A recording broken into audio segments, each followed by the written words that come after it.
উখিমঠ উত্তরাখণ্ডের রুদ্রপ্রয়াগ জেলায় অবস্থিত।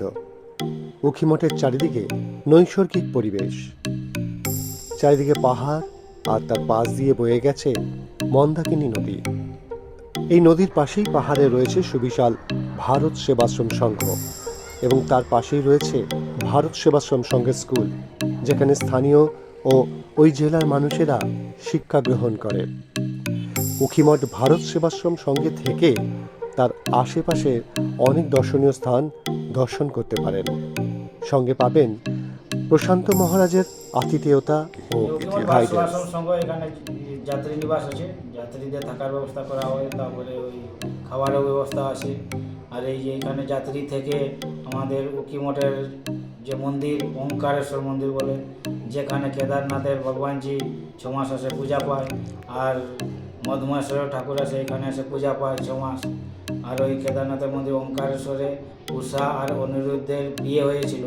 কেদারনাথ থেকে বদ্রীনাথ যাওয়ার পথে উখিমঠে লোক স্টে করে, উখিমঠে স্টে করে লোক মধুমেশ্বরেও যায়, উখিমঠে স্টে করে তুঙ্গনাথ যায়, চপ্তা যায়, ওর এখানে স্টে করে দেউলিয়াতলাও যায়। আর আমাদের এখানে থাকার ব্যবস্থা আছে, সুলভে খাওয়ারও ব্যবস্থা আছে। বরফের পাহাড়টা দেখা যাচ্ছে, ওই বরফের পাহাড়ের নিচেই হচ্ছে কেদারনাথের মন্দির।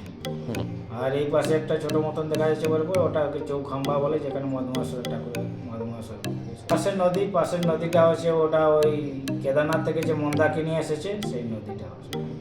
মানে এমন থেকে কেদারনাথ থেকে যে মন্দাকিনী নদীটা আসে, আর বদ্রীনাথ থেকে অলকানন্দ আসে, দেখি রুদ্রপ্রয়াগ থেকে হচ্ছে সম্ভব হয়েছে রুদ্রপ্রয়াগ, এখান থেকে অলকানন্দ।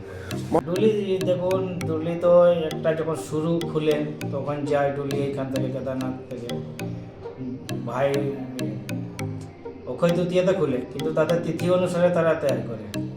তিথি অনুসারে একদিন আগে পিছিয়ে 2 দিন আগে এরকম তার আছে। শিবরাত্রির দিনে সেটা যে কবে খুলবে কেদারনাথ, সেই সময় যে মানে উৎসবটা খুলবে তার 4 দিন আগে এখানে ডুলি বেরোবে।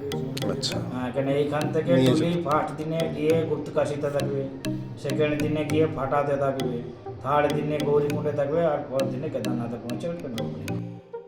কেমন লাগলো তা অবশ্যই কমেন্ট করে জানাবেন, আর ভালো লাগলে অন্যকেও দেখার জন্য শেয়ার করে দেবেন। সকলেই ভালো থাকবেন। হর হর মহাদেব।